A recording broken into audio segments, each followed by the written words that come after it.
It's time to discover Charnwood. Perfectly located right in the center of the country and enjoying superb transport links, there is no better place to visit, work and live. For nearly 600 million years, the powerful forces of nature have been sculpting our breathtaking landscapes. Evidence of our unique geological history is scattered among picturesque villages and can be experienced up close in the rocks of Bradgate Park and Beacon Hill. Such is the importance of Charnwood Forest, it is now an aspiring UNESCO Global Geopark.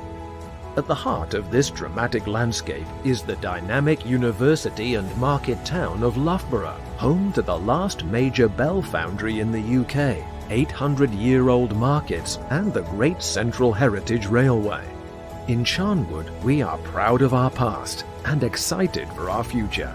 Our award-winning Loughborough University and cutting-edge science and enterprise parks are leading world-class research, innovation and sport, and nurturing the stars and heroes of future generations. Discover Charnwood, a fascinating destination promising a non-stop voyage from ancient origins to future potential.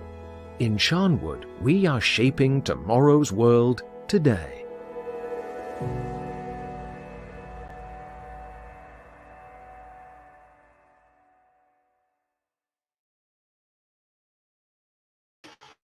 Good morning here from Charnwood Forest Geopark. My name is Jack Matthews and welcome to our Geoparks Live coverage of the 216th session of the UNESCO Executive Board. Now, in the next coming hour or two, we expect to hear the final approval of 18 new UNESCO Global Geoparks. We're going to be bringing you that coverage live. We're also going to be introducing you to the 18 new global geoparks. We've got some great videos that they've already shared online that we'll be bringing you to give you a flavour of the 18 new geoparks. We've also going to be bringing you some commentary on how the whole process works. UNESCO is an intergovernmental organisation working at an international level, and so it can sometimes be a little complicated to understand what's going on. But we'll be bringing you all the commentary and the news as it happens, and you will be the first people to know live when 18 new geoparks have been created. Now, for the moment, we want to tell you a little bit more about Charnwood Forest Geopark and also about the 18 new geoparks. So while we are waiting, I will bring you an update live from Paris in just a moment. But first, here is a little story about a very special fossil that was recently described from Charnwood Forest. Now, a fossil found in rock in Charnwood Forest in Leicestershire could be evidence of one of the earliest predators that ever lived 560 million years ago. Paleontologists say it pushes back their understanding of modern animal groups like jellyfish by 20 million years, as Victoria Hicks reports. 560 million years ago, Charnwood Forest sat at the bottom of a deep ocean on the sides of a series of volcanoes, and it's here where this earliest known animal predator would have lived. How significant is this find? Well, the early history of animal life is very poorly understood, and that's mostly because there are very few fossils preserved at that time. This fossil pushes back one of the modern groups of animals by 20 million years further back into time, and that's the group that included the sea anemones, the jellyfish and the corals. It's understood this specimen lived in shallower water than other fossils found here. It's different from anything else found around the world because it has a skeleton with densely packed tentacles. So we know that the animal had a stalk and a cup, and on top of that, or within that cup, was a polyp, very much like a sea anemone with lots of tentacles that it used to catch food. This fossil has been named Aurora Luminae attenboroughi after Sir David Attenborough, who used to hunt for fossils here as a child in Charnwood Forest. Interestingly though, he said he never went looking for fossils in the rocks where this one was found because they were considered so ancient they dated from before life began on this planet. That all changed in 1957 when a schoolboy found this fern-like impression. It turned out to be one of the oldest fossilised animals, Charnia masoni, further establishing Charnwood Forest as a world-class site for paleontologists. For the first time, we're able to say at 560 million years ago, there was a group of animals that looked just like modern animals, that had skeletons, that were predators and that were colonial. There were lots of them living together. That's a really, really big thing. Victoria Hicks, BBC East Midlands Today, Charnwood. There we go, a little introduction about Charnwood Forest and the amazing fossils that are being found here. Now, here at Charnwood Forest Geopark in the United Kingdom, we're an aspiring geopark. We're hoping that we might be able to put our application into UNESCO in a few years' time. But today is about celebrating the 18 new geoparks who have been on that long journey already. And I can see that the UNESCO Executive Board meeting has come out of its private sessions. So let's try. Thank you, Madam Chair. To thank the Chair of the It looks like facts. We're having a few connection problems with Paris, but I can tell you that they are currently meeting in what is known as, they're reading the report on the Committee on Conventions and Recommendations, also known as the CR meeting. So what's been happening over the past few weeks, because the Executive Board meets usually twice a year, and this time the meeting is around 2 weeks long. They meet as an entire committee, the Executive Board, and then they split up into subcommittees to look at the various items on the agenda. Now, there are three main subcommittees, as we might like to call them. One is the Committee on Conventions and Recommendations. There is also the report from the Finance and Administrative Commission, and also the Programme and External Relations Commission. Now, why do you need to know all about this? Well, you may have seen some news about geoparks being passed through a meeting of UNESCO last week. That was the Programme and External Relations Commission, giving their suggestion that these geoparks should be approved.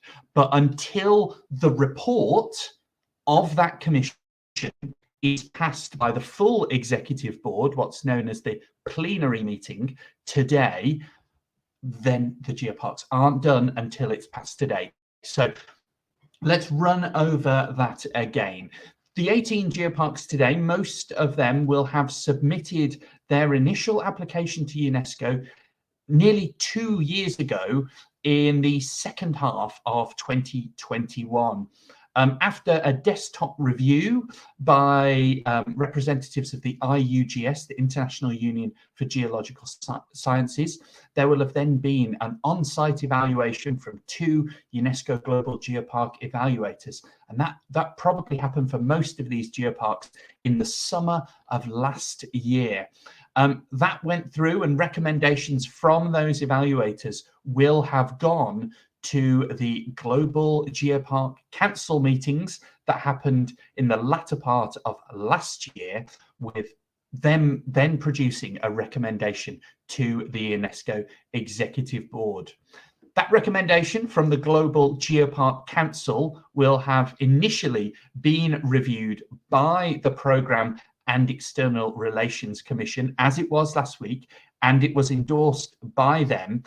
That endorsement, along with all the other things that the Programme and External Relations Commission have discussed, goes into their report, and that is what we are waiting on being read and put before the entire Executive Board this morning. Now, on the agenda, as I've already said, they're currently looking at the report of the Committee on Conventions and Recommendations. After that, it will be the report of the Finance and Administrative Commission, and then the report on the Programme and External Relations Commission. They'll take that vote as a whole for each of those reports. So all the Geopark approvals will be wrapped up in all the other things that the Programme and External Relations Commission have discussed. But we'll try and tune in for the Geopark section of the announcement and then the final approval, and hopefully sometime in about the next hour and a quarter. It's very hard to tell how quickly they'll go through these debates and discussions, but I would estimate it's usually around 11 a.m. UK time, that's noon Paris time. Usually by then we know that the Geoparks have been approved. Anyway, we're going to be guiding you through all of this morning. But in the meantime, you might be, perhaps there are some viewers watching along wondering what a Geopark is. Well, here's a very quick video made by UNESCO that explains a little bit about what a UNESCO Global Geopark is.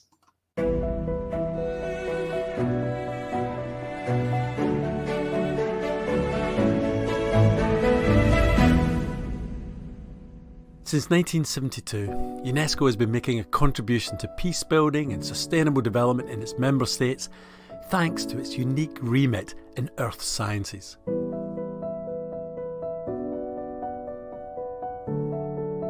What is a UNESCO Global Geopark? They are the most recent UNESCO site designations for protecting geological sites of international significance. The 195 members of UNESCO ratified the creation of a new UNESCO label, the UNESCO Global Geoparks, on the 17th of November 2015.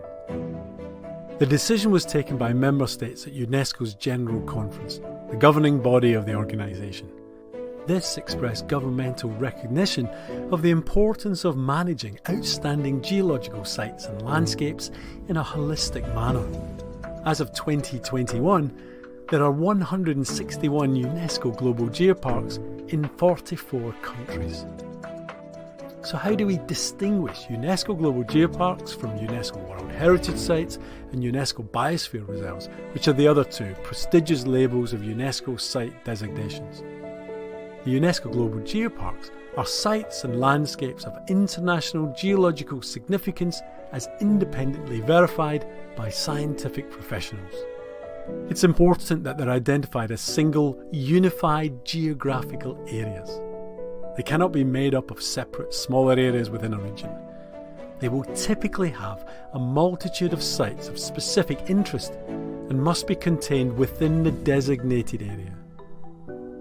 Within the Geopark, there will be links between the area's geological heritage and its natural, cultural and intangible heritage. So in a region, local people will celebrate their unique geological heritage and combine those features with their rich cultural heritage, their landscape, wildlife, food, people, storytelling. Each one combined is used to promote the region's earth history. So what are the advantages of UNESCO Global Geoparks for UNESCO member states?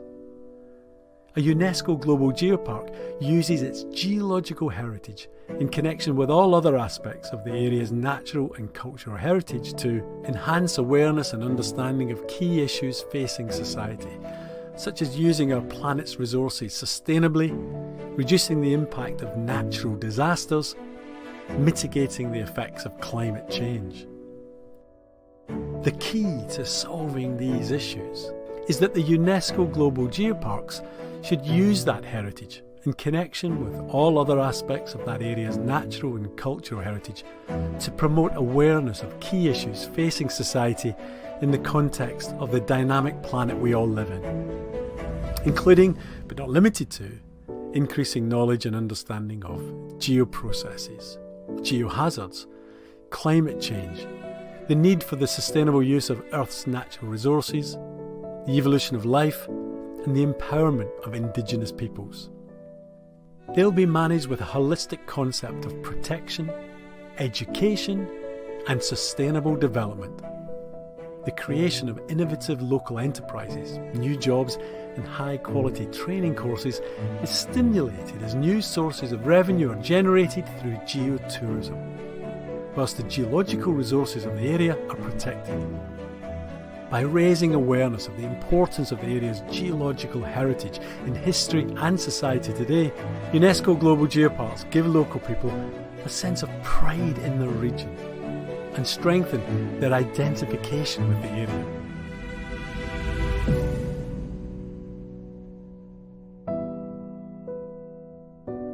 If you would like to become part of UNESCO's Global Geoparks family, please contact us.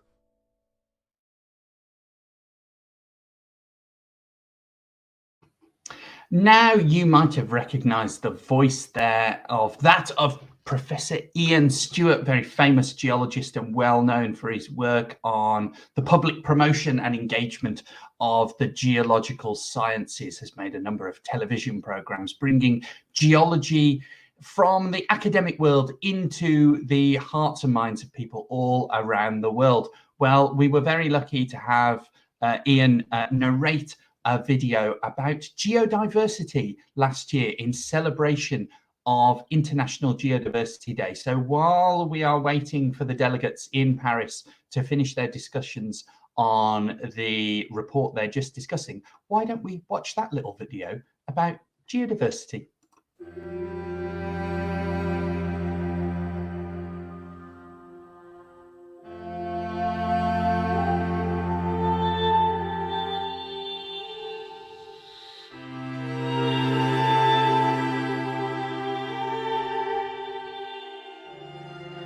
Men will be taught that beneath and behind all the outward beauty of our lowlands, our uplands and our highlands, there lies an inner history which, when revealed, will give beauty a fuller significance and an added charm. Archibald Geekie, Landscape and Literature, 1905. Our planet is such a special place, enlivened by an incredible ecological richness of fauna and flora. But the accelerating loss of natural habitat and species mean that biodiversity is on everyone's lips. And yet, underpinning biodiversity is its hidden silent partner, geodiversity. The basis of every ecosystem are the non-living elements of nature: rocks, minerals and soils, and landforms and topography, mountains, gorges, rivers and lakes. This geodiversity has its own intrinsic value, worthy of protection.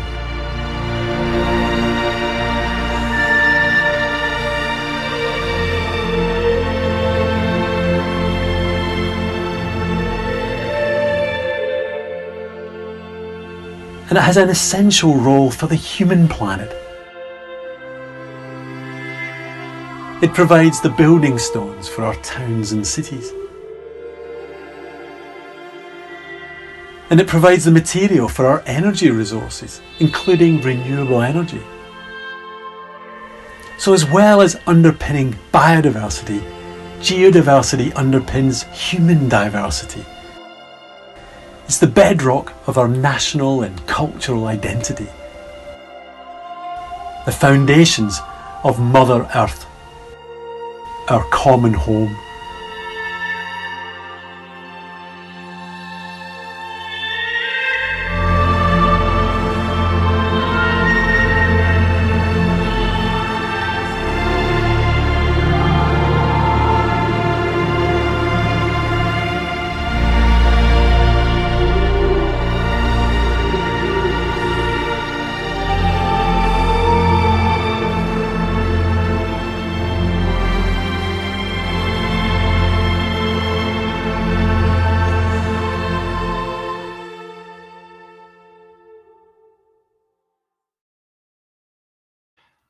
Thank you again to Professor Ian Stewart and our dear friends at the University of Nottingham who produced that wonderful video that so well explains what geodiversity is and why it's so important. And don't forget, UNESCO International Geodiversity Day will be coming around again this year on October the 6th. And if you've got any plans to celebrate it, why not check out some of the details online at geodiversityday.org. Now, at this point, we're going to try and bring in the live stream from UNESCO again. There we go. We can finally see what's happening. So at the moment, you can see the distinguished delegate from Egypt there speaking, and there at the bottom of the screen is the representative from Serbia who sits as the chair of the entire executive board. Now, sometimes in our view into the meeting in Paris, we will be able to see just a screen like this with a tiny little view of the discussions going on. And sometimes it will be full screen. That's fully controlled by the team in UNESCO. We're merely tapping into the live feed out of UNESCO. And you can see here that there are a number of official languages of the United Nations and therefore UNESCO, but all discussions, all papers are written in both English and French. And at the moment, the executive board appear to be discussing a paper on item 19, which is being of the committee, the CR committee. And you can see there that they've got both the English on the left and the French on the right. Now, I think one of the most talented group of people within UNESCO are the people who have to type up in English and in French at the same time and live translate any amendments that go on. So, for example, a delegate can suggest that a new paragraph be put in and they will read it out over the microphone. And then both the English typist and the French typist will in real time add that to the text so that even if it doesn't matter if you understand English or French, you'll be able to participate in the discussions. The delegates in the room, of course, also have live translation into the 6 official languages of UNESCO. Let's see if I can remember those: English, French, Spanish, Arabic, Russian, and Chinese. So they'll be able to listen in, and you may see them at times taking their headphones on and off. Just as a test of our sound system, let's check that we are indeed getting an English translation coming through. So I'm going to be quiet and let's see if we can listen in for a moment, because it looks like the chairperson of the CR committee is speaking at the moment. Legal advisor, please. There was a request for clarification from your side, please. You have a floor, sir. Well, it looked like we came in and listened in a moment there, weren't they, having a rather important discussion. It sounds like they need the legal advisor. This is one of the things at UNESCO. We have to remember it's an intergovernmental organization. So there are discussions going on between representatives of the member states. There are 193 member states of UNESCO. But only some of those are represented on the executive board. There are elections every so often, and there are voting via regional areas in the world. So not every country sits on the executive board, only a subset of those who are voted by all 193 of their colleagues. And they meet twice a year. All of the UNESCO Executive Board, UNESCO member states meet in a meeting known as the General Conference. But lucky for us, geopark approvals don't need to go all the way to the General Conference. They can just be approved finally by the UNESCO Executive Board. You'll have to bear with us then, because it looks like there's a slightly longer discussion going on within the report of the CR Commission. So we'll just have to wait. That is the Committee on Conventions and Recommendations.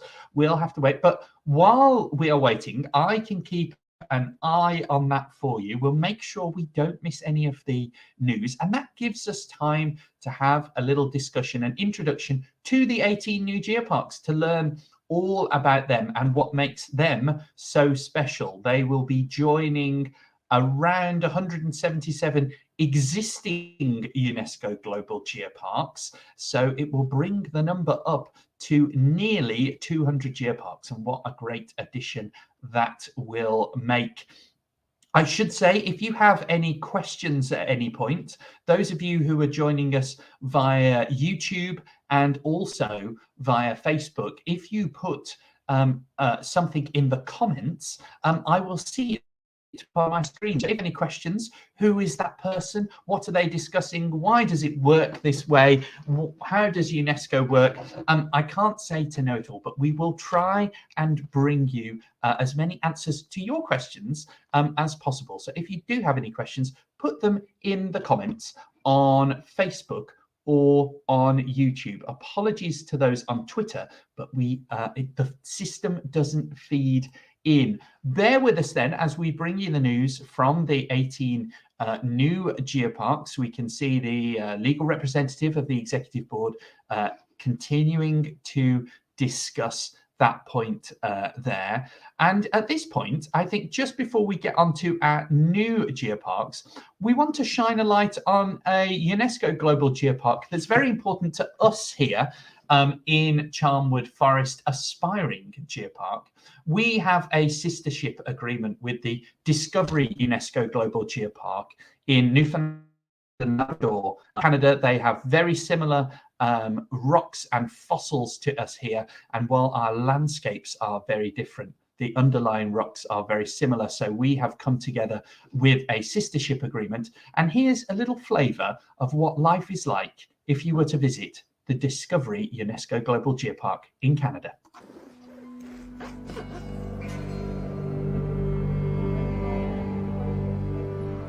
The Discovery UNESCO Global Geopark on the Bonavista Peninsula is a 280-kilometre-long celebration of how geology can shape our communities and culture. With so much to see and do, you can devote an entire trip to experience it all. The Rock. The Big Land. Newfoundland and Labrador is home to some of the greatest geological discoveries on the planet. Follow along as we journey across these legendary coasts, unearthing stories millions of years in the making.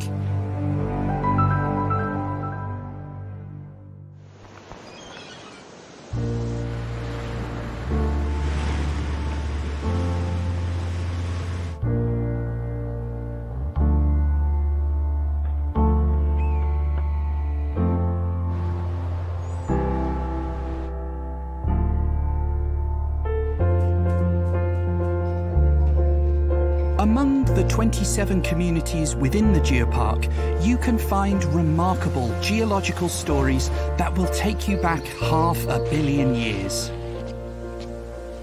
Like the tale of ancient rivers that form stunning multicoloured rock layers. Or a community of fossilised families that lived long ago.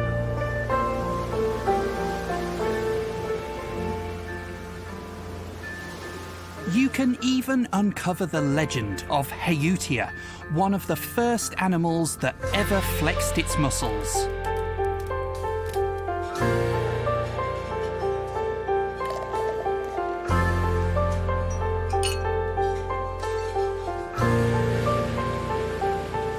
This geopark has so many stories to tell. It's like a real-life choose-your-own adventure.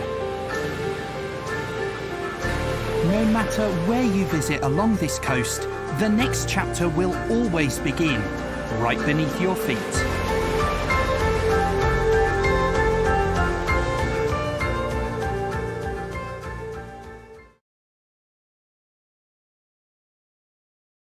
That was the Discovery UNESCO Global Geopark in Newfoundland and Labrador, the most easterly province of Canada. And if you'd like to find out more, I would strongly recommend you go along to the Discovery Geopark website and social media to find out more about that wonderful area of the world. We can see that I think they might be moving on in UNESCO. I can see that the documents have been taken down. Don't forget, we've still got 2 reports to hear before we get to the one with the geoparks. So at this point, let's learn a little bit about those geoparks that will be joining the UNESCO family today. Obviously, I've already been mentioning 18 new geoparks, but you might have noticed that there are 19 names on the list of geoparks being put before UNESCO, and that is because Cutralcura in Chile, which is an existing geopark, UNESCO Global Geopark, has had its application has come back because they are going for an extension of their geopark of more than 10% of the existing area. So because they want to extend their geopark by quite a large amount, more than 10%, they need to get permission from both the Global Geopark Council and UNESCO. So that's why there are 19 names on the list. And I can tell you that Cutralcura UNESCO Global Geopark in Chile is approximately 700 kilometers from Santiago. Its eastern limit coincides with the border of Argentina, and the original area, the existing area, covered 4 municipalities with an area of 8,050 kilometers squared. But with the expansion, that will go up to some just over 12,000 kilometers squared, including a population of 124,981, very precise from our friends in Chile. And that will include 3 further communes and several indigenous communities. And just as a reminder, because it is a very spectacular place, Cutralcura in Chile, the geomorphology shows the action of glaciers that covered part of the territory about 20,000 years ago, and it has an ecosystem including forests, wetland, high Andean prairies, scorias and high peaks, and the rocks there record a geological history of more than 300 million years associated with the convergent margin of the South American plate. And I'm sure their extension to their geopark, going up from 8,000 to 12,000 kilometers squared, I'm sure that will be approved today too. There we can see there, it looks like they have progressed their discussion on that complicated report. There is that was Her Excellency, the representative from Serbia, chairperson of the executive board as a whole, and this is now the chairperson of the CR committee. We will see 3 people presenting the reports of the various committees, and it now looks like we're on to the next agenda item, which is good for us. We are getting closer to the moment we can say there are 18 new geoparks and a geopark extension for Cutralcura UNESCO Global Geopark in Chile. So we shall leave the distinguished delegates to continue their discussions. But in the meantime, let's explore a little the first of the 18 geoparks being recommended for UNESCO Global Geopark status today, going in what I believe is, it's not quite alphabetical, I think it's alphabetical order based on country name is, and I apologize in advance to all the aspiring geoparks today for my attempts at pronouncing your wonderful, wonderful names. Apologies in advance. If you can, maybe you can send me a helpful tip over the chat to on the pronunciation of some of these. But the first geopark is the Caçapava Geopark in Brazil. It is located in Rio Grande do Sul state in southernmost Brazil, which is 200 kilometers away from the border with Uruguay. The area covers just over 3,000 kilometers squared, and it has hills and ranges, and including indigenous settlements from pre-Columbian times, which served as the borderline between Portuguese territory and Spanish territory in the 18th century. It was chosen to build a revolutionary capital around 1839 and a fortress in 1850. Now, the geology includes part of the Sul Rio Grandese shield, containing rocks that were shaped by craton-related collisional and post-collisional events dating from the Archean, so incredibly old in the Precambrian, to the Ordovician.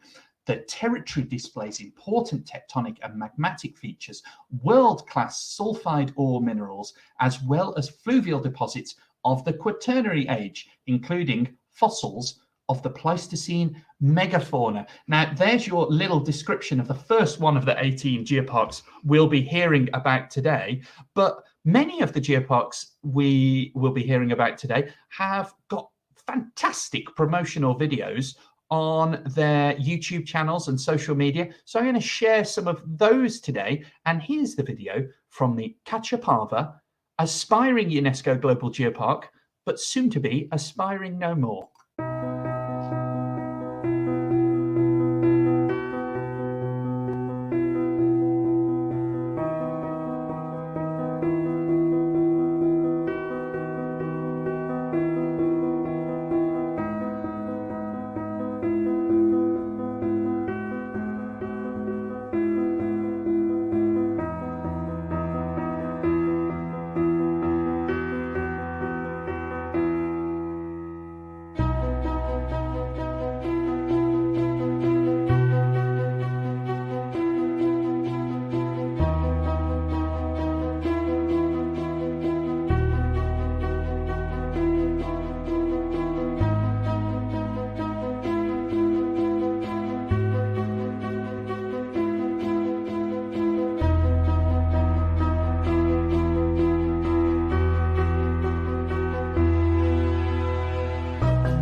That was the Cachapava, aspiring UNESCO Global Geopark. What a wonderful video, and a place I'm sure many viewers watching along today would love to visit. A reminder that if you have any questions or comments, you can put them in the comment section on YouTube or on Facebook. If you reply to the live stream on Twitter, we'll also pick up on that. We also love to find out where you're joining us from today, whether you're local to Charnwood Forest or you're joining us from around the world. do let us know. We'd love to know where you're joining us from today. I can see a hello to Anne Irving, one of our local residents here in Charnwood Forest Geopark. Welcome. You are most welcome here today. Do let us know where you're joining us from. Now, the next geopark we're going to journey to is the Quarta Colina Geopark, aspiring UNESCO Global Geopark, also in Brazil. Brazil proposing 2 new UNESCO Global Geoparks through this session. That is located in the south of Brazil at the center of the Rio Grande do Sul state, which, if I'm not mistaken, is the same state as the previous one. So not only a double win for Brazil, but a double win for the Brazilian state of Rio Grande do Sul. Congratulations to you all there. The Quarta Colina UNESCO Global Geopark covers an area of just under 3,000 square kilometers and has just over 62,000 inhabitants. The territory demonstrates the transition between the Brazilian meridional plateau and the Sul Rio Grande peripheral depression, and between 2 major Brazilian ecosystems, the Atlantic forest and the Pampa, with enormous biodiversity covering forests and grassland. The geological succession, they say, is the opening of the Atlantic Ocean and the breakup of Gondwana during the Mesozoic, so telling the story of the opening up of the Atlantic Ocean and the ripping apart of the great paleocontinent Gondwana. The territory has a Triassic fossil record of great international relevance, which helps to document the revival of life after the massive Permo-Triassic extinction at the end of the Paleozoic. So an important fossil record that's helping to tell us about the biggest mass extinction, which happened 252 million years ago. The territory welcomes its visitors for a real trip back in time, diving into history of Earth, of the ecosystems and of human culture. And that brilliant description from Quarta Colina Geopark in Brazil is a reminder that geoparks are not just about rocks. They are about how you layer heritage together. And there they've done a brilliant example of talking about the importance of geodiversity, the variety of the non-living elements of the nature, rocks, fossils, minerals, with also biodiversity. And of course, as a reminder, geoparks must be used for the benefit of sustainable economic development, and also must use their geological heritage and other layers of heritage for education also. You can't just have good rocks. And what all of these geoparks we'll be seeing today have shown is not only do they have internationally significant rocks, but they're using them for the betterment of their communities. They're doing so in a sustainable way and making sure that future generations also know about those important geoparks. I can see we've got another guest in today, joining us from Cornwall. Caroline, you are most welcome. Thank you for joining us today. Now, unfortunately, I don't have a video from Quarta Colina, so we will jump ahead because I can see that the chair of the CR committee is still presenting his report. Some of these reports are quite long, but don't worry, we will not miss anything today. We will jump down to the next geopark, which is the Lavriatiki Geopark in Greece. And at this point, I remember I do actually have some little logos, because there's lots of logos from these lovely geoparks. So let's have a look at them. Lavriatiki Geopark is in Greece. They had actually submitted their application a few years before, so have been on a slightly longer journey than others, but they are going to make it today. Let's hopefully, here is their lovely logo. Let's bring that up like that. There's the Lavriatiki Geopark logo. It is located around 60 kilometers away from Athens, and its favorable geographic location, its mild geomorphology and climate, coupled with its rich multi-metallic ore deposits have been decisive factors in attracting settlers throughout the millennia. The region was inhabited since for thousands of years, being one of the largest mining centres in the Eastern Mediterranean during ancient times.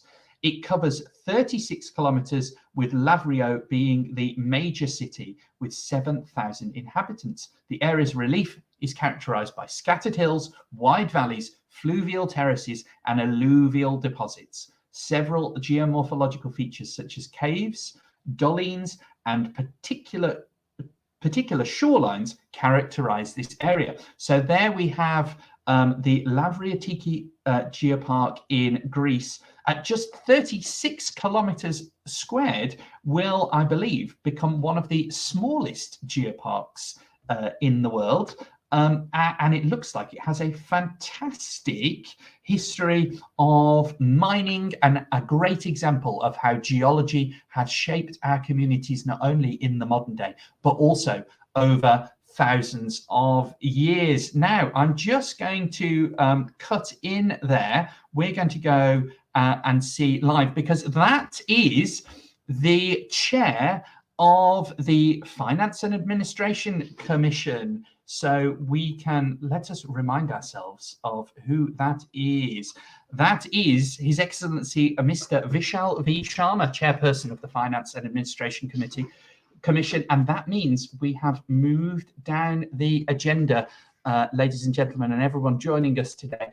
It means that the next report up after this one will be the report of the PX Commission. That's what we're waiting for, to find out about the UNESCO Global Geoparks. I'm going to keep a very close eye on what's going on, but bear with us, because these reports can sometimes take some time to be read and agreed. So while we're waiting for that, we will carry on our little journey around the world of the new geoparks that are being presented, and we will hop over to the Ijen Geopark in Indonesia, which is located at the easternmost tip of Java Island in East Java province, and is shaped by 3 different mountain ranges, with the main attraction being the Ijen volcano, which is 2,369 meters above sea level, and it emits blue flames and has a crater lake on top. Sounds like a spectacular geological feature. The geopark is a human crossroad and a historic trade intersection, making it a place of cross-cultural identities represented in a variety of cultures, arts and traditions. The total population in this area is 1,842,000 people, composed of a number of different ethnic groups. Now, I think we have a little video we can watch so we can journey across to the Ijen UNESCO Global Geopark, aspiring for only a few more minutes in Indonesia.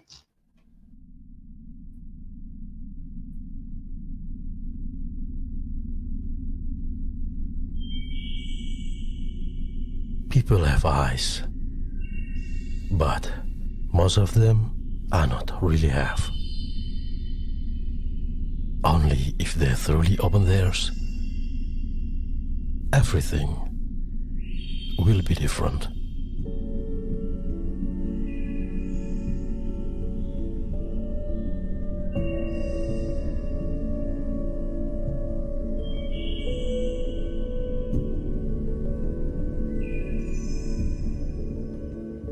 Saying good night and good day for tomorrow. After and after. Then what? They fly away with the crowd.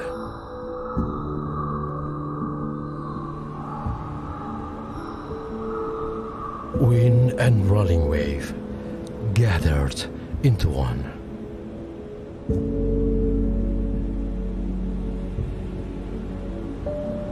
Come to meet the reef that though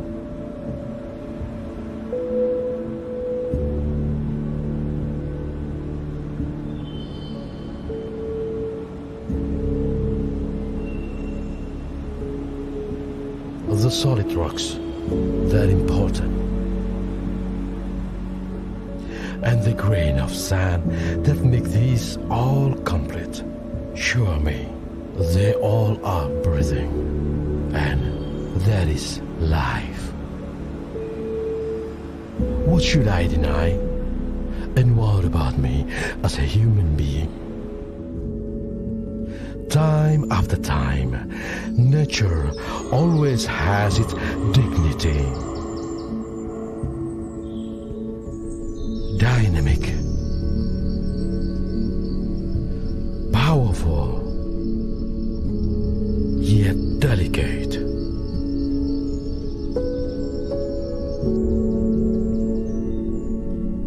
It collides, then forms into countless repetition.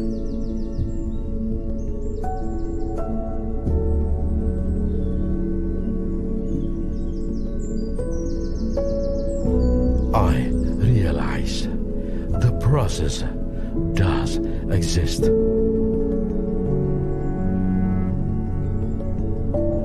Between awake and asleep, from one secret to another, and also hope along the journey.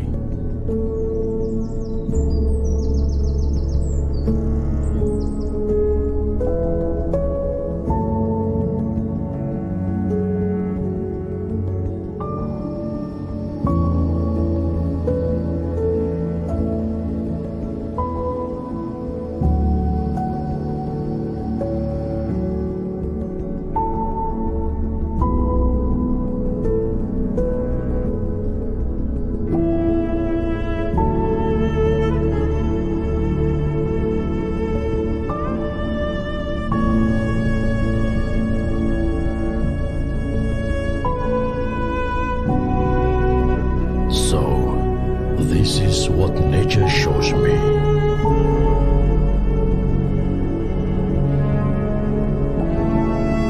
A gift.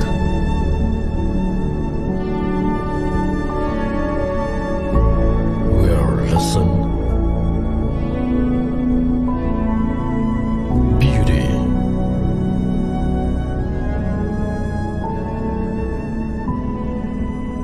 and future belong to.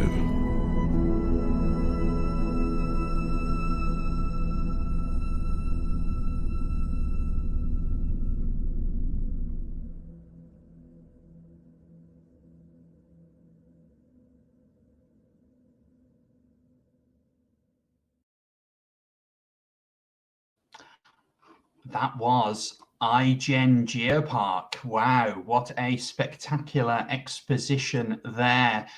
We can still see that the chairperson of the FA Commission is presenting his report. He is the distinguished delegate from India who chairs that commission. He's going through his report there.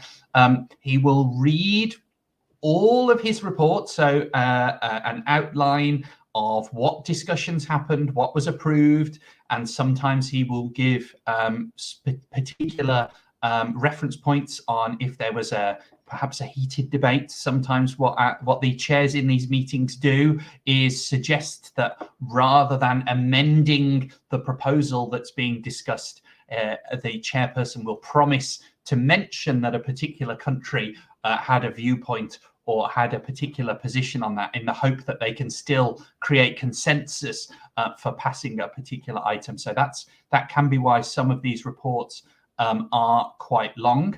But while that's going on, we can continue our journey around the world. Next, we're going to visit the Maros Pangkep Geopark in Indonesia, which is located in the southern arm of the Sulawesi Island, crossed by the Wallace Line at 30 kilometers from Makassar city.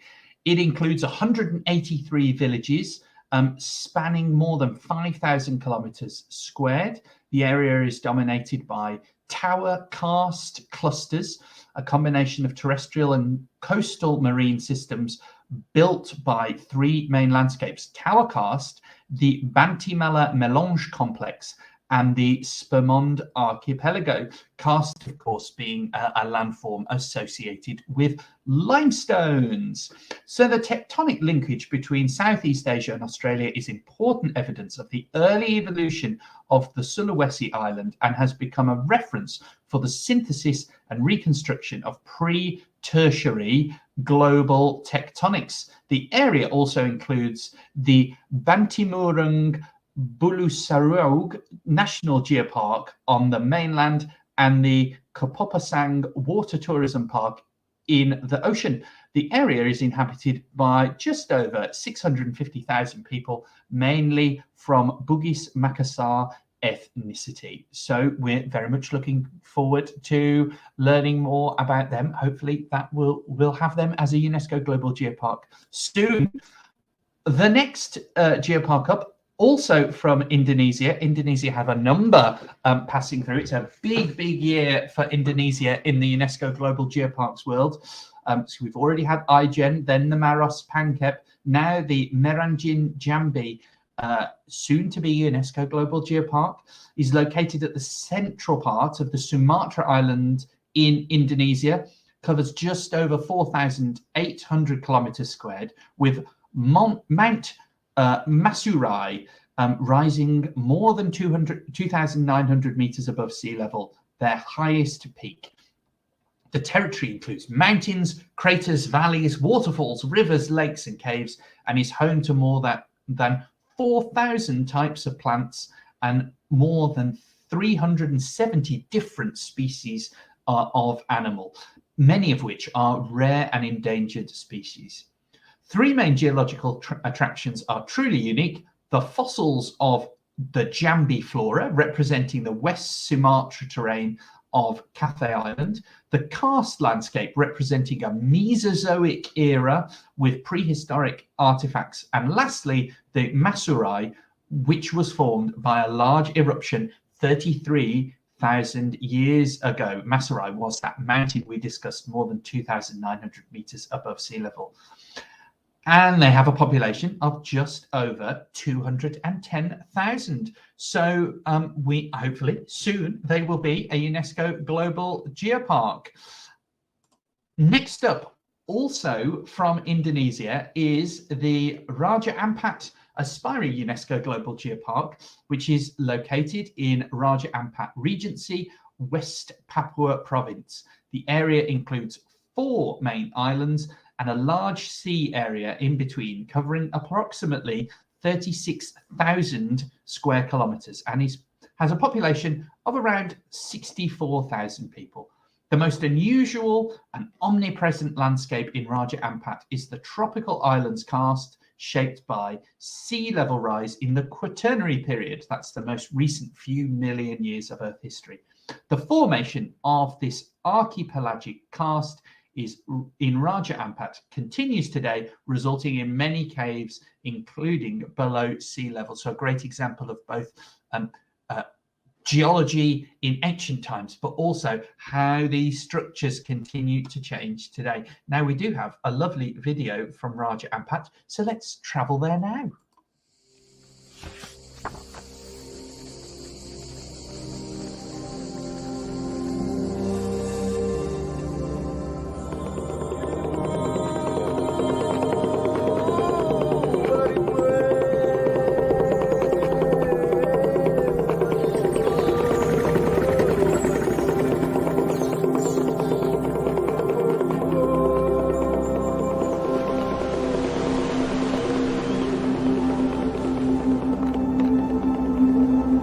Welcome to Raja Ampat Geopark.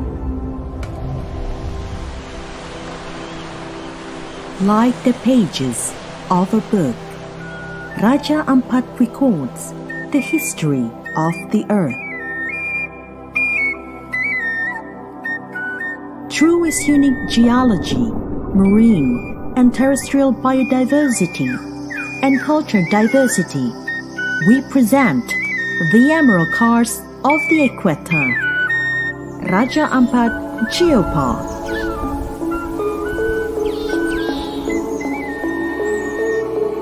Raja Ampat Geopark ensure the preservation of the geological heritage and its mega biodiversity. By creating world-quality educational and research facilities.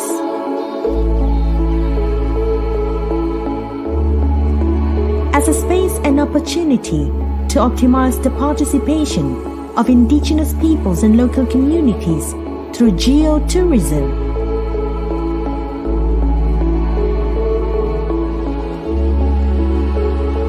And various products and attractions to preserve cultural heritage in a sustainable manner for the locals' welfare in Raja Ampat.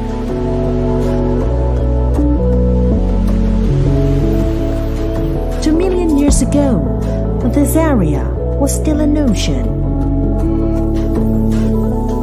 Its geological structures facilitate dissolutions and denudation, produce islands of limestones of odd and unique shapes. Rocks exposed in the Raja Ampat compile a geological heritage diversity value that represents almost a tenth of the Earth's age. The history and biogeography of the islands in Raja Ampat is the main reason behind the mega biodiversity in the area, from endemic species and its pristine forests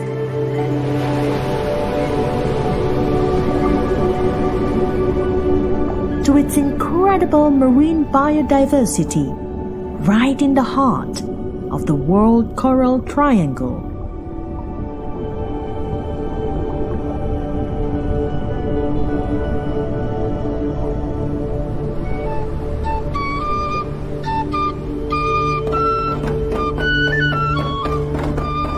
In cultural heritage, Raja Ampat inherited cultural objects and intangible heritage that has existed for thousands of years, started before prehistoric times.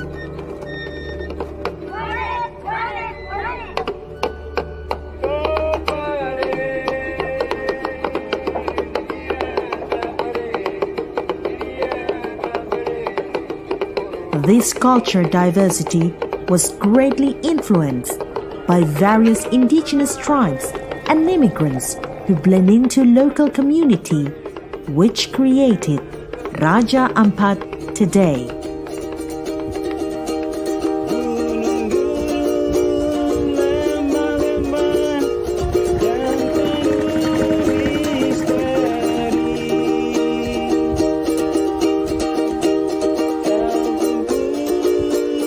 The forest is the mother, the sea is the father, and the coast is the child.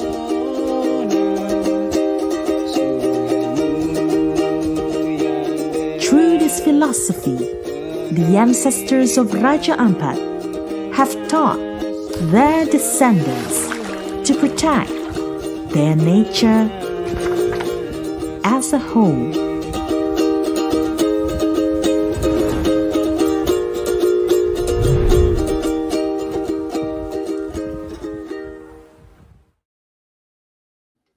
That was the Raja Ampat, soon to be UNESCO Global Geopark in Indonesia, one of 4 from Indonesia this year.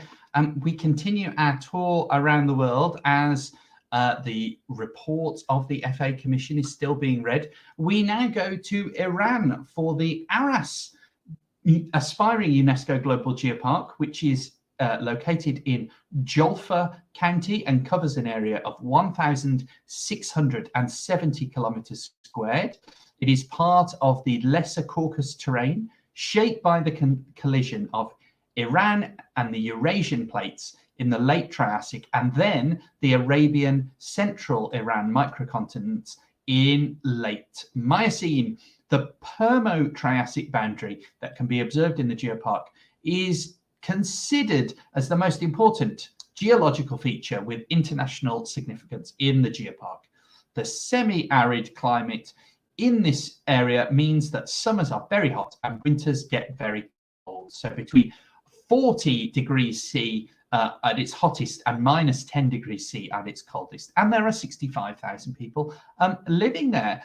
So by the looks of things, another geopark this year with a Permian and Triassic influence. So a good year for anyone who likes Triassic geology.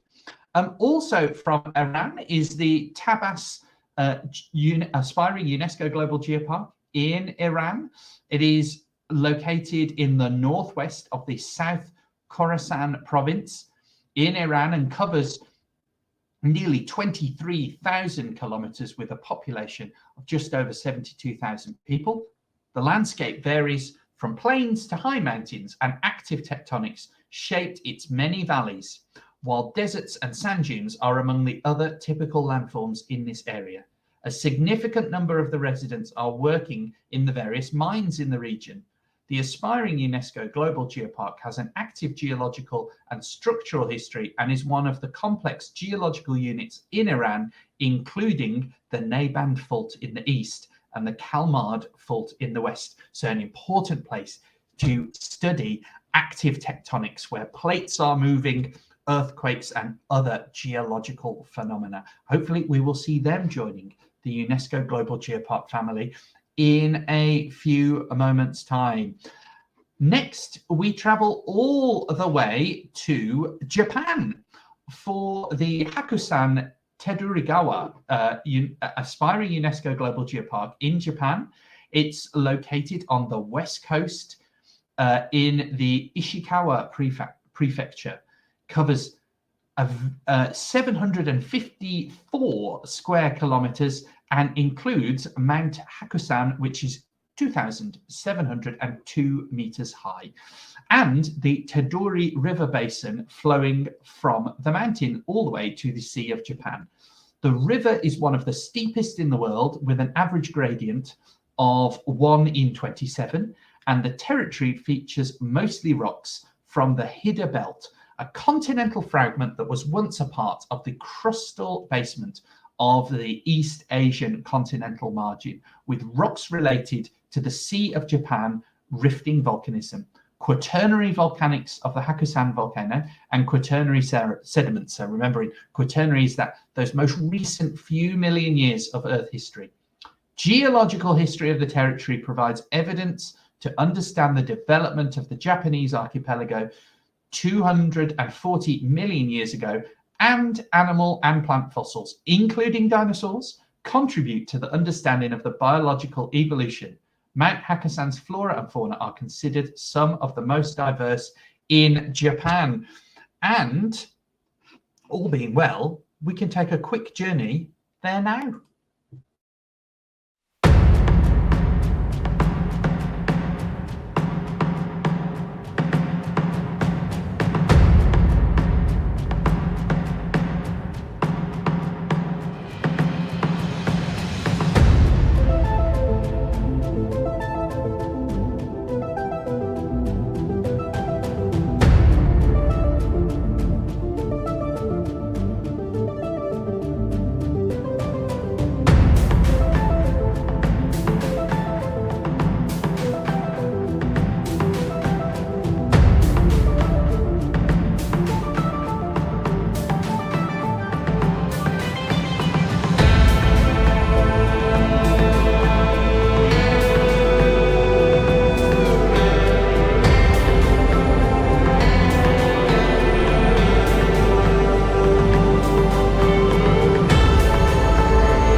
It is 10:41 a.m. in the Charnwood Forest Geopark in the United Kingdom. That's 11:41 in Paris, France, where the UNESCO Executive Board is meeting. In its final plenary session, we hope to bring you the updates on the new UNESCO Global Geoparks soon. At the moment, as we can see, we can go live and have a view in. There is the chairperson of the FA Commission, that's the Finance and Administration Commission. He is presenting his commission's report to the full executive board at the moment. The commission we're waiting for, which is the Programme and External Relations Commission, will be presented after this agenda item, but they are quite long reports, so we're keeping a close eye on that. And as soon as we see some developments, we'll switch live to Paris to hear the discussions there. Just to prepare you, there won't be a session of geoparks. What's likely to happen is the chairperson of the PX Commission for Programme and External Relations will quickly read through the various discussions that occurred in all of the many agenda items they discussed. So it's likely there will be a short mention of the approval of the geoparks. At that point, she will continue reading the report of her commission, and we'll probably switch to some other discussions and continue our journey around the world exploring the new geoparks. And then we'll cut back in to the moment that the report is put to a vote, and that will be the moment. We have 18 new UNESCO Global Geoparks and also an extension to the Kutralkura UNESCO Global Geopark. Saying if you do have any questions at any point, do put them in the comments. We love to also we love to hear where you're from today.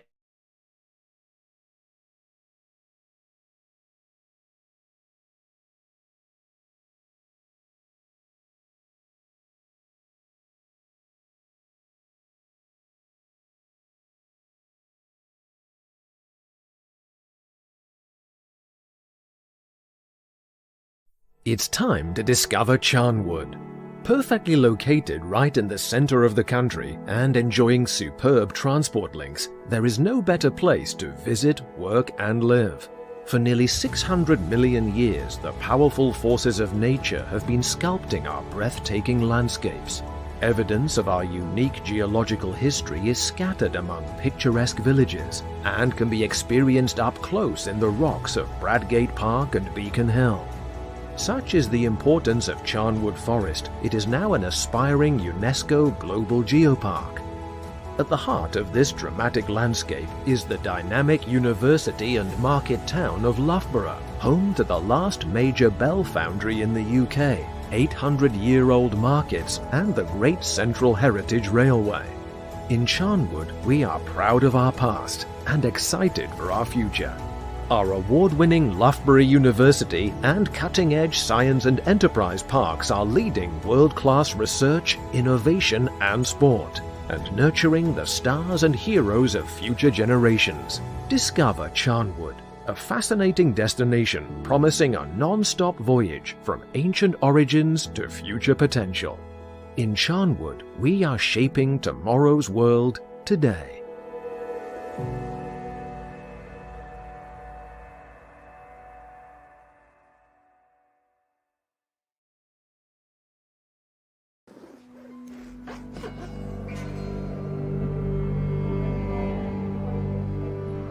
The Discovery UNESCO Global Geopark on the Bonavista Peninsula is a 280-kilometre-long celebration of how geology can shape our communities and culture. With so much to see and do, you can devote an entire trip to experience it all. The Rock. The Big Land. Newfoundland and Labrador is home to some of the greatest geological discoveries on the planet. Follow along as we journey across these legendary coasts, unearthing stories millions of years in the making.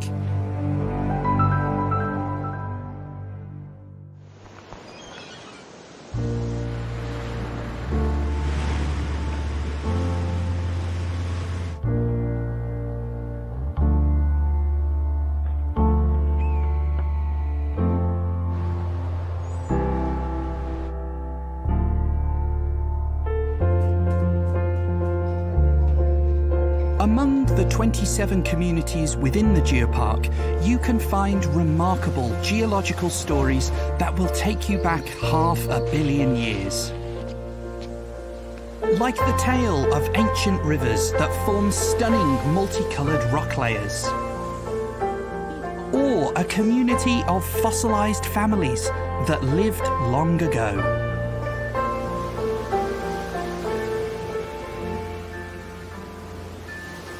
You can even uncover the legend of Hayutia, one of the first animals that ever flexed its muscles.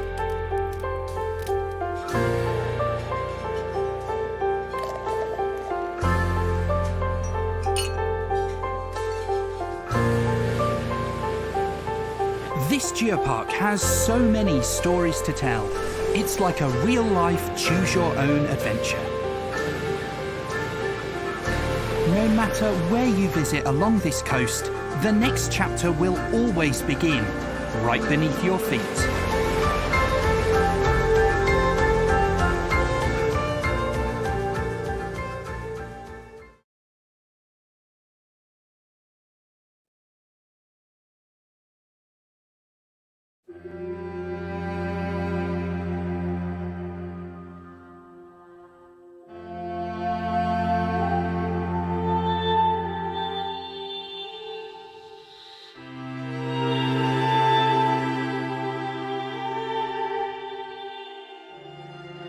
Men will be taught that beneath and behind all the outward beauty of our lowlands, our uplands and our highlands, there lies an inner history which, when revealed, will give beauty a fuller significance and an added charm. Archibald Geekie, Landscape and Literature, 1905.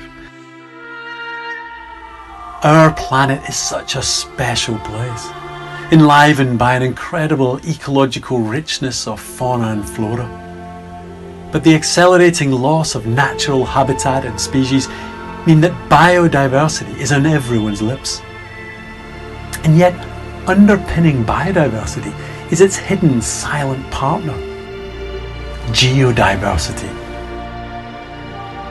The basis of every ecosystem are the non-living elements of nature: rocks, minerals and soils, and landforms and topography. Mountains, gorges, rivers and lakes. This geodiversity has its own intrinsic value, worthy of protection.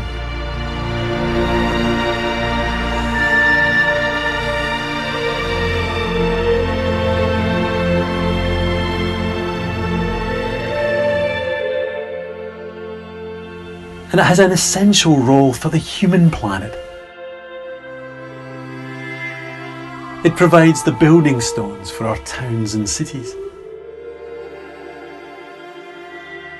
And it provides the material for our energy resources, including renewable energy.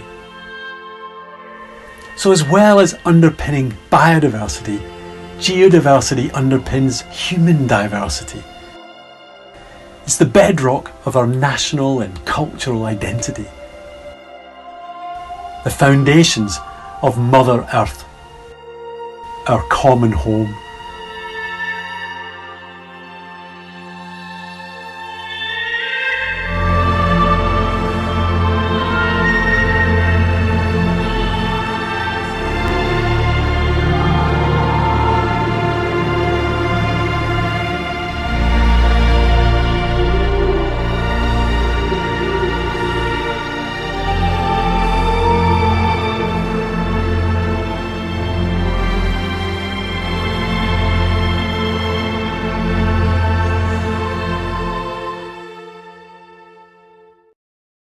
Hello everyone, apologies for the slight change to plans there. We played you some of our favourite videos while we solved a few little technical problems and connection issues. Fear not, you have missed nothing. The discussions are still going on at UNESCO, and His Excellency, the representative of India, is continuing to present the report of the FA Commission. Welcome to all of you who are joining us from all around the world, both in Charnwood Forest and in places further afield. A special welcome to people joining us from New Zealand today for this live coverage of the 216th session of the UNESCO Executive Board. If you have any comments, questions, let us know where you're joining us from. And if you've got any questions, put them in the chat or the comments or as a tweet on Twitter, and we will see those and respond to you. Now, let's carry on our little journey while we wait for some developments from Paris. So the next of the new 18 UNESCO Global Geoparks to be approved today is the Kinabalu Aspiring UNESCO Global Geopark from Malaysia. It is located in the state of Sabah on the northern part of the island of Borneo. The geopark territory spans approximately 4,750 kilometers, covering the whole of Kinabalu Park, which is also a UNESCO World Heritage Site. And its highest peak is over 4,000 meters high. The territory has a mountainous topography with low plains and fertile valleys towards the south. Geologically, it is the youngest granitoid intrusion in Southeastern Asia, only 7 to 8 million years old. The ophiolite sequence cutting across Sabah, and ophiolite is when oceanic crust has been, rather than pushed down into the mantle at a convergent plate boundary, normally it would be pushed under a continent, but here it's been pushed onto the land, so you can see deep within the crust where it's been lifted up onto the land. They have a beautiful ophiolite sequence. Cutting across Sabah through Kinabalu represents an ancient oceanic crust from 130 million years ago. The landscape is carved by the last glaciation activity in the tropical region and represents one of the rare glacial landscapes in Southeast Asia. There are around 420 villages in the geopark with a population of 290,000. Now, at that point, we're going to jump across to our friends in Paris, because it looks like the chairperson has taken the floor, and hopefully that sees the approval of the FA Commission. Let's listen in. I was informed that I speak very quickly, so that I will try to slow down today and match my colleague, Chair of FA, so that the interpretation can take place properly. Madam Chair of the Executive Board, Madam Director General, distinguished members of the Executive Board, ladies and gentlemen, dear colleagues, I'm honored to present the results of the work of the 216th session of the Program and External Relations Commission of the Executive Board. The Commission adopted its timetable during the opening session and then elected as temporary chairperson Mr. Mohammed Shahid, Deputy Permanent Delegate of Egypt to UNESCO.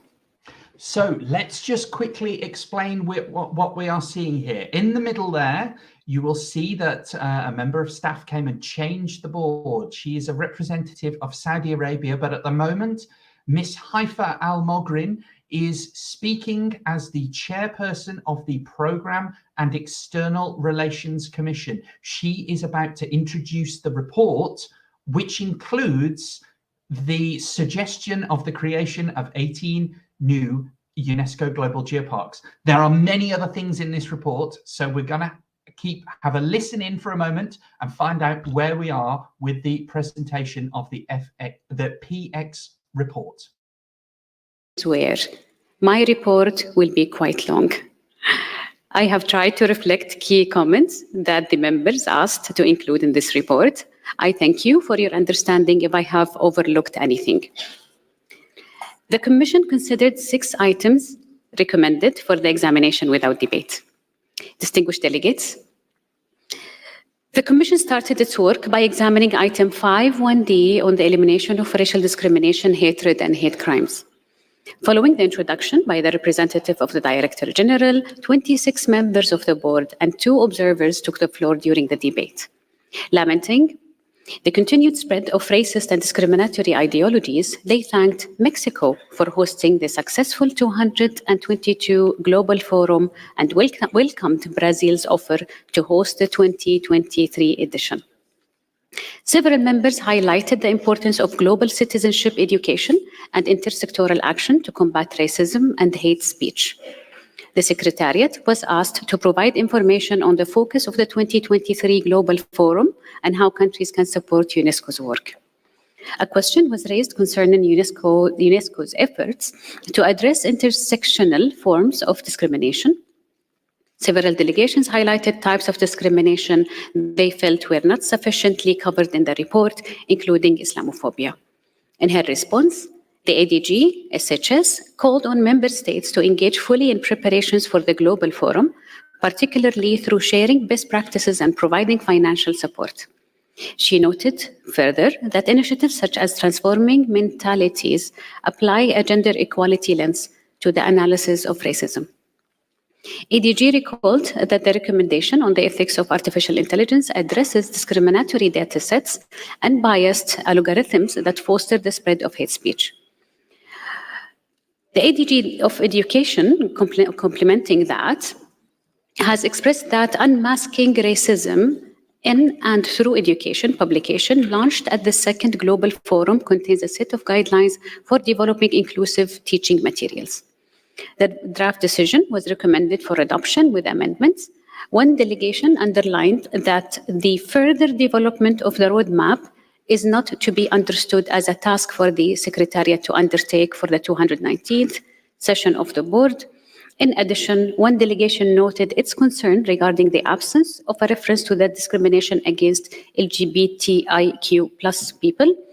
Several delegations recalled that existing UN decisions refer to multiple forms of discrimination on the grounds of religion or belief, including Islamophobia, with one delegation highlighting UN Security Council Resolution 75/169. The Commission then turned to item 5.1e on the road to peace, which I propose to consider without debate, following the introduction by the representative of the DG. The draft decision was recommended for adoption with amendments.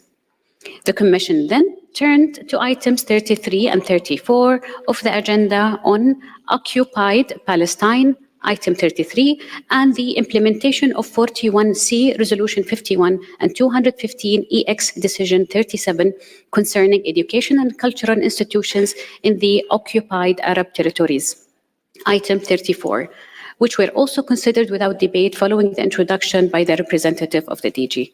As chair and recognizing the willingness and cooperation of all concerned parties to come together on a mutually agreed text, thanks to the mediation of the Secretariat, I propose that the draft decision to be adopted by consensus, which was accepted. The Commission then turned to item 5.1f, Roots of Enslaved Peoples. Following the introduction by the representative of the Director General, 15 members of the board and 2 observers took the floor. They asked for information on the celebrations planned for the 30th anniversary of the project in 2024, noting the need to ensure connections with the International Decade for People of African Descent and the general histories of Africa and of the Caribbean. One delegation requested information on the resources allocated. Delegations further noted the importance of valorizing places of history and memory. In response, ADG SHS noted that member states would shortly be consulted on the experts and activities for the 30th anniversary celebration, which could involve a gathering alongside national events. The anniversary coincides with the ending of the International Decade of People of African Descent, representing a valuable opportunity to raise the project visibility and strengthen linkages with the general history of Africa. The draft decision was recommended for adoption with amendments. The Commission then moved to examine item 43 on coordination, monitoring and support of SDG 4 Education 2030, which was presented by Brazil and Chile and co-authored and sponsored by 19 member states. After the introduction by the representative of Brazil and Chile, 14 members of the board We are continuing to listen in to the report presented by Her Excellency Ms. Haifa Al-Mogrin, who's chairperson of the Programme and External Relations Commission. She is running through the discussions that occurred in her commission meeting and the recommendations. At the moment, she is discussing what was item 43, which is all about SDG, the Sustainable Development Goal 4, around education. We therefore expect the Geoparks presentation to come up very shortly. So let's listen back in. In her response, ADG Education highlighted the strengthened monitoring through the establishment of a country commitments dashboard and the addition of new indicators to the SDG4 benchmark indicator framework. She noted that HLSC members are responsible for consulting among their regional groups. The ADG explained that an event to be organized by UNESCO, France, and the Global Partnership for Education in June will spotlight education within the multilateral financing dialogue. She further noted that UNESCO is contributing to the SDG Summit and Summit of the Future, including through the development of the policy brief on education, and she highlighted important achievements in broadening access, particularly for girls in Africa and through Campus Africa. The draft decision on this item was adopted with amendments. The PX Commission then examined item 41 on the follow-up of the Tashkent Declaration and Commitments to Action for Transforming Early Childhood Care and Education, presented by Uzbekistan and co-authored by 55 member states. The members of the board proceeded directly to consider the proposed draft decision, which they adopted by acclamation. The representative of Uzbekistan noted that the decision demonstrates members' commitment to provide children with equal opportunities and a solid foundation for life. The Commission then moved to item 51C on the operational strategy for SIDS. Following the introduction by the representative of the DG, 13 members of the board and 2 observers took the floor. Expressing strong support for the SIDS operational strategy, they highlighted the extreme vulnerability of SIDS to climate change and climate-related disasters. When delegation asked for clarification on the format of the reporting against the SIDS operational strategy, several delegations asked the Secretariat to finalize the flagship programs in close consultation with SIDS. In response, the DDG clarified that the report will be part of the EX4 document. He noted that the SIDS priorities and targets are fully integrated into the C4 and C5, and that in addition, the Secretariat aims to mobilize voluntary contributions. In this regard, he thanked delegations who are providing ongoing support to projects in SIDS. The DDG explained that UNESCO participated in the formulation of the UN's Multi-Dimensional Vulnerability Index and is the custodian of the education indicator. He further noted that UNESCO is expanding the use of hybrid and multilingual meetings and improving the knowledge sharing platform with SIDS. The Commission proposed that draft decision be adopted with amendments. The next point considered was item 7 on geoparks. After the introduction by the representative of the DG, the Commission recommended to adopt the decision.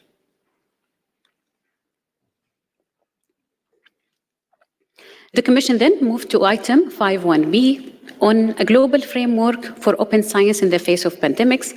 After the introduction by the DG, So there we go. I said it wouldn't be much detail. There wouldn't be much debate. She has there, that is Her Excellency, Ms. Haifa Al-Mogrin, Chairperson of the Programme and External Relations Commission. She continues to present the report of her commission, which will include many, many more items. She has just there presented the fact that it is recommended that the 18 new geoparks and the 1 extension to the Cutralcura UNESCO Global Geopark in Chile be approved. She's now continuing to present her report on many other items, including the global framework for open science in the face of pandemics, a framework for culture and arts education, discussion on the UNESCO Youth Forum, the celebration of various anniversaries, and issues such as the 9th World Water Forum and the 70th anniversary of the UNESCO Associated Schools Network. We're going to continue to monitor that report, but rather than tuning into all of those issues, those of you who are joining us live from around the world, I'm sure, are waiting for the moment when the geoparks are approved. So we will keep an eye on what is happening there in Paris and continue our little journey around the world exploring the 18 new geoparks. Now, we had just been to Kinabalu in Malaysia. And next on our list is what will be the first UNESCO Global Geopark in New Zealand, which is the Waitaki Whitestone Aspiring UNESCO Global Geopark. In New Zealand, it's on the South Island and has an area of over 7,200 kilometres squared.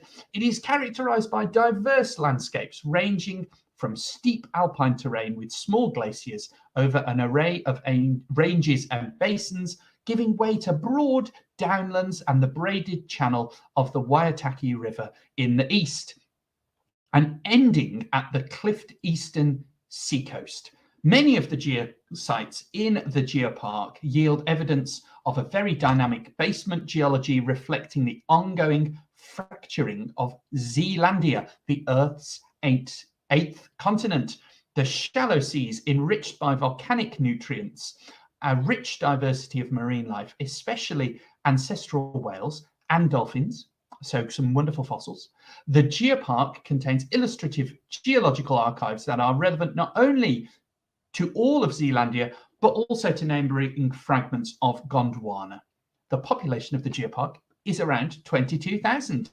Now, while we are waiting for the chairperson of the PX Commission to finish her report, and then we should see the chairperson of the Executive Board gavel that through, we will see this very short news item that was produced during the UNESCO evaluation visit of the Waitaki UNESCO Aspiring Geopark in New Zealand. Let's take a look at that.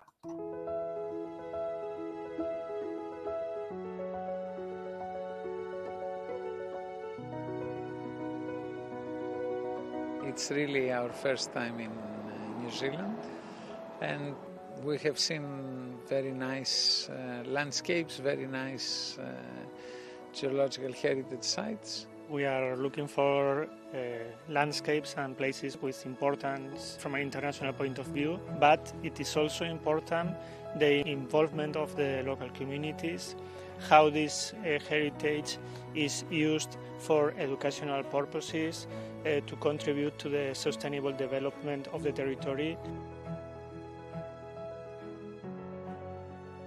It's a really big brand that a lot of visitors know of, to welcome people who want to learn about not just the Earth, but also how our people have engaged with the Earth, be it through our iwi stories, our Victorian stories, settler stories.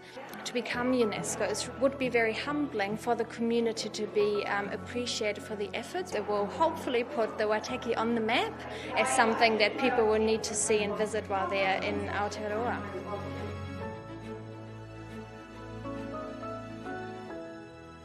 There is no question that the potential is here.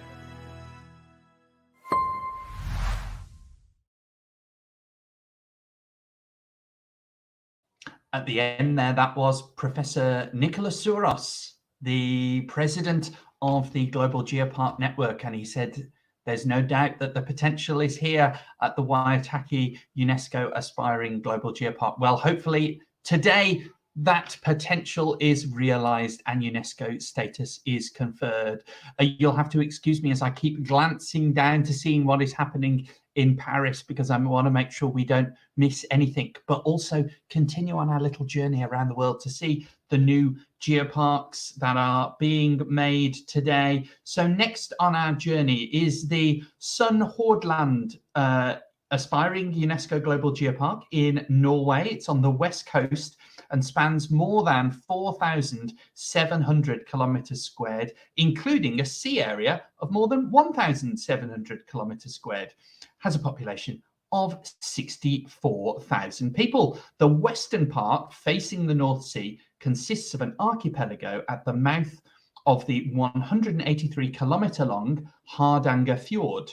At the eastern part of Sunnhordland, alpine mountains are overlooking the fjord, with the outer coast facing the North Sea.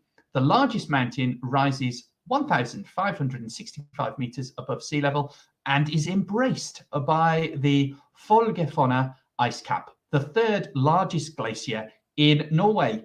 The glacier is part of a national park, and the archipelago harbours fish farming. The glaciated mountain areas support hydroelectric power production and aluminium production plants, and the sheltered deep fjords enables harvesting of wind energy. So we are back in Europe, and here is a little video of what happens in the beautiful Sunnhordland, aspiring UNESCO Global Geopark in Norway.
Ooh, what a wonderful presentation by Sunnhordland. Makes the heart beat a little faster.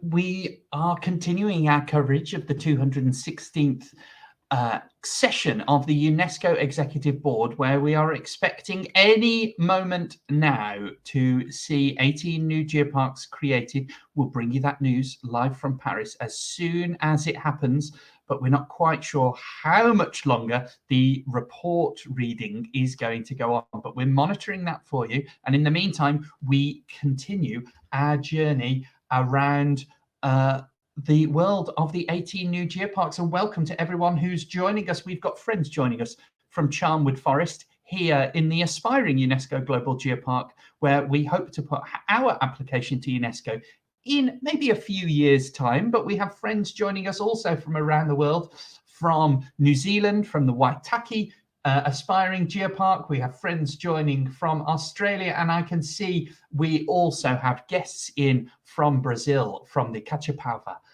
do Sul aspiring UNESCO Global Geopark. You are most welcome, and we will bring you that news of the 18 new geoparks as soon as it is approved by the UNESCO Executive Board.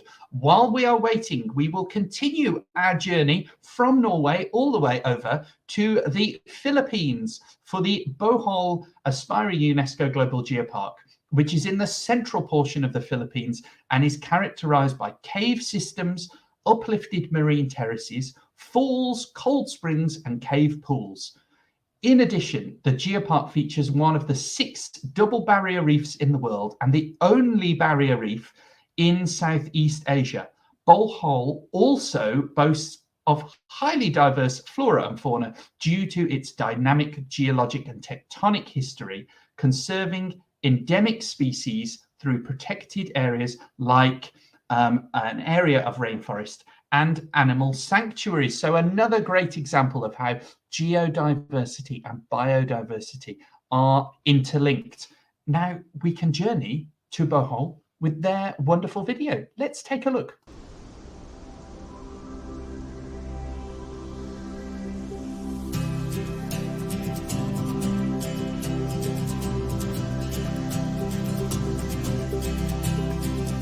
Iabot radyo ng panahon, nabati ang imong katahon, sa kadugay di kahon, kasakit ang unang aghihon, dili kini ang irson, nga dili mo makungkong, ang dugay di pangando, gusto mong kabuto.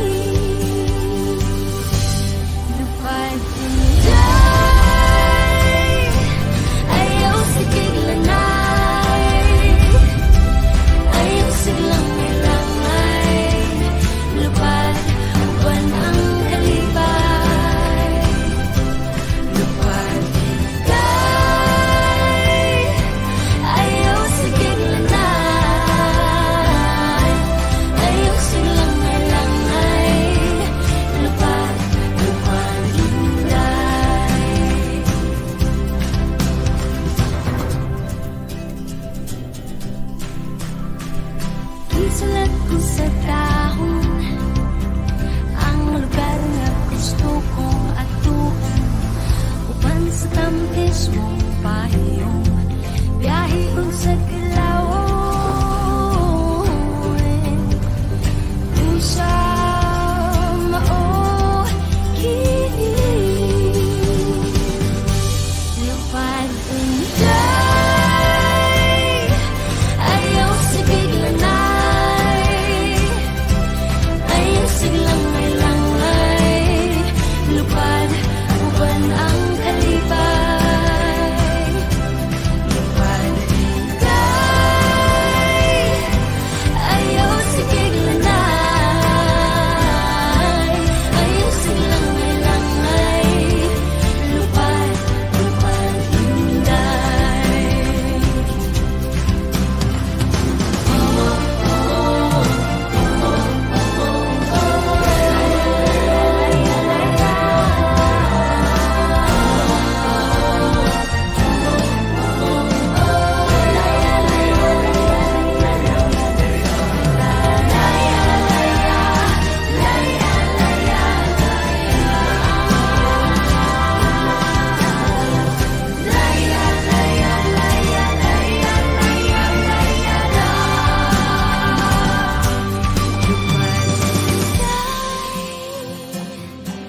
Ayaw sa giglanay,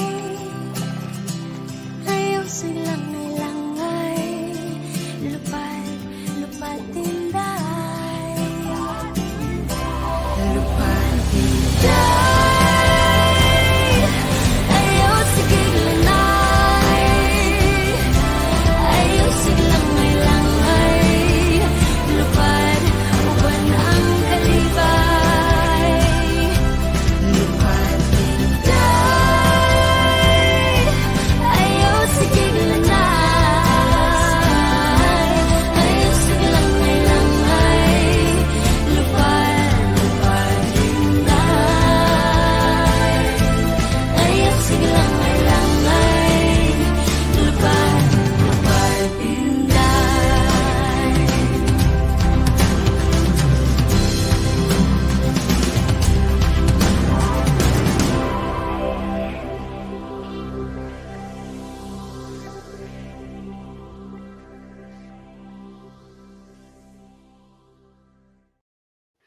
That was the Bohol aspiring UNESCO Global Geopark in Philippines, due to become the Philippines' first UNESCO Global Geopark. We continue to monitor the discussion going on in Paris at UNESCO HQ, where the 216th session of the UNESCO Executive Board is due to approve 18 new geoparks any moment. We will jump across to that as soon as we have more information, but we're waiting for that situation to develop there. In the meantime, we'll continue our journey around the world of the 18 new geoparks. And next on our list is Charnwood, aspiring UNESCO Global Geopark, Charnwood West Coast in the Republic of Korea, which is in the Midwest of the Korean Peninsula and is 250 kilometers away from the capital, Seoul, covering just over 1,800 kilometers squared with a population of just over 100,000 people. The geopark has over 1.8 billion years of geological history, mainly Jurassic igneous and Cretaceous volcanic rocks, including small amounts of Orosirian gneiss. The region is one of the key areas to understanding the volcanic history of the Izanagi oceanic plate movement underneath the Eurasian plate, and can be a place for the comparative analysis between Holocene and Cretaceous volcanoes. A large tidal flat between Gochang and Buan, Gomasam Bay, provides vast amounts of marine products. So another great example of how geodiversity and biodiversity are interlinked. We, at this point, jump back from Asia over to Europe for the Cabo Ortegal aspiring UNESCO Global Geopark in Spain, which is located in the northwest of the country with a size of 631 kilometers squared. It covers 7 municipalities with a population of just over 27,000. The territory includes low mountain chains that lead to a very steep coast with spectacular cliffs over 600 meters high. There are islets and inland areas that are dominated by the small mountain chains cut by river valleys. And the origin and rarity of the materials found in the territory, along with the excellent visualization of mantle layering with the Moho discontinuity, makes it geologically of international relevance. That this Moho layer is a defining feature with it as you go down through the earth, through the crust towards the mantle, and they clearly have a very nice example. I sense that the speaker in the PX Commission is wrapping up shortly, but while we are waiting, we will cut across. I thought I had a video from Cabo Ortegal, but I can't find it now, so maybe I don't. Apologies to Cabo Ortegal if you had a lovely video, because I've clearly mislaid it. If you have any questions or comments from around the world, please do let us know. I sense we're getting very close to the point where we're going to have the final vote and approval of the 18 new UNESCO Global Geoparks, and one extension for the Cutral UNESCO Global Geopark in Chile. But while we're waiting, let's continue our journey around. Next on the list is Kurat Geopark in Thailand, which is in the northeast of Thailand, 170 kilometers northeast of Bangkok, and covering an area of more than 3,000 kilometers squared with 3 topographical regions. There's a mountain area with cuestas, undulating plains, and also flat plains. The area is known for its high diversity of fossil mammals, especially elephants, from Neogene to Quaternary deposits, so the most recent few million years.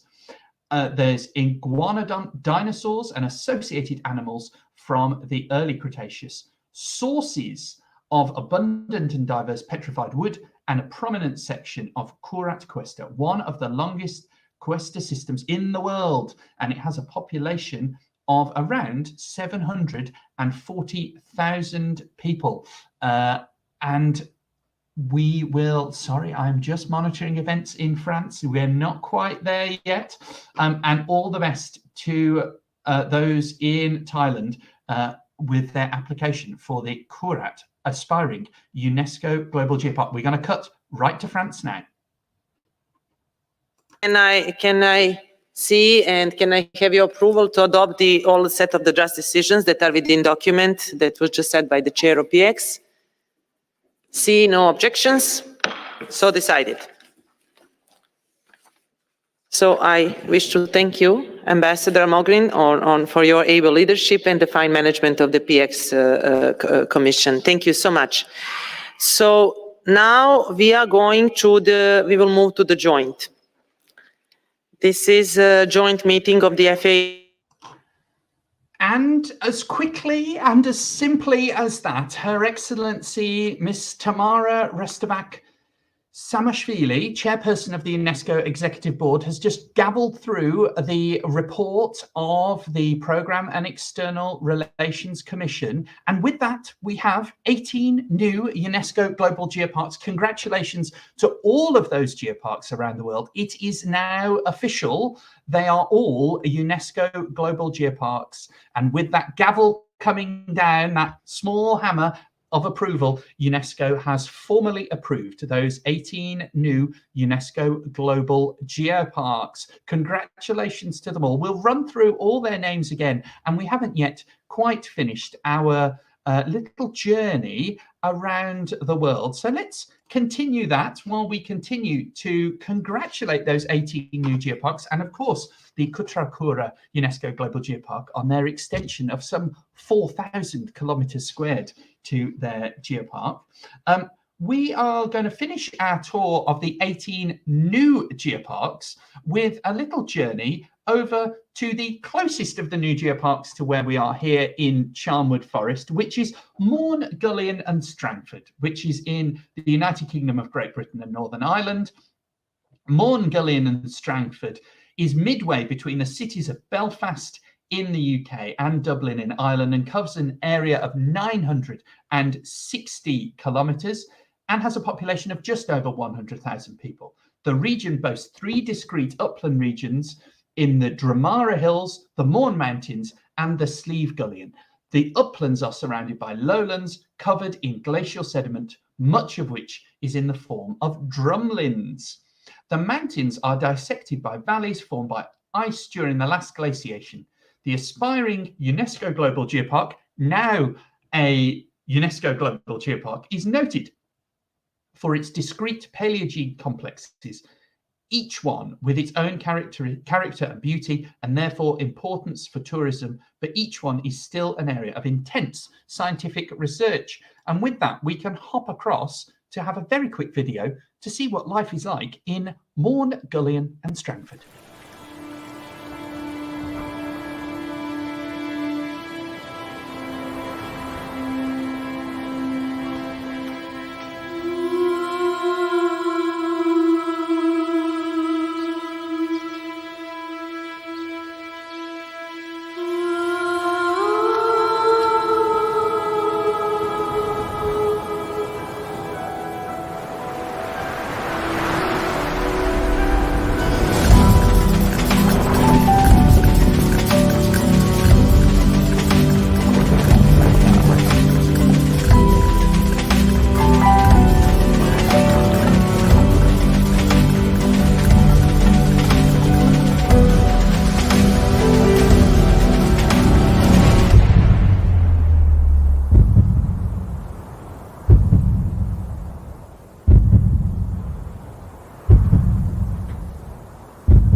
The time is 11:31 in the Charnwood Forest aspiring UNESCO Global Geopark here in the United Kingdom.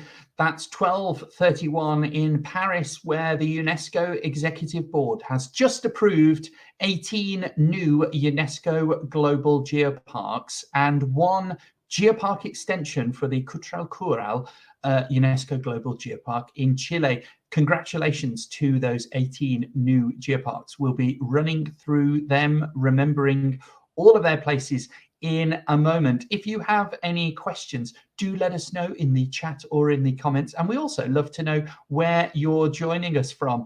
Just to remind you, this broadcast is brought to you by the Charnwood Forest aspiring UNESCO Global Geopark in the UK. We are early in our bid and we'll be hopefully bidding for UNESCO status in a few years' time. But we like to provide these events to celebrate the new geoparks and learn from all the wonderful work in the world of geoparks that's happening around the globe.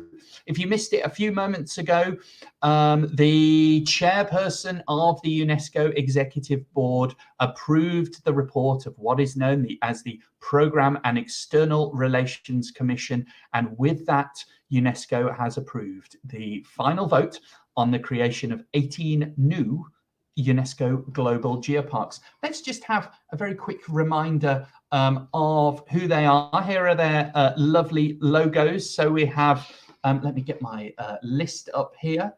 We have from Brazil 2 new geoparks, the Caçapava Geopark and also the Quarta Colonia.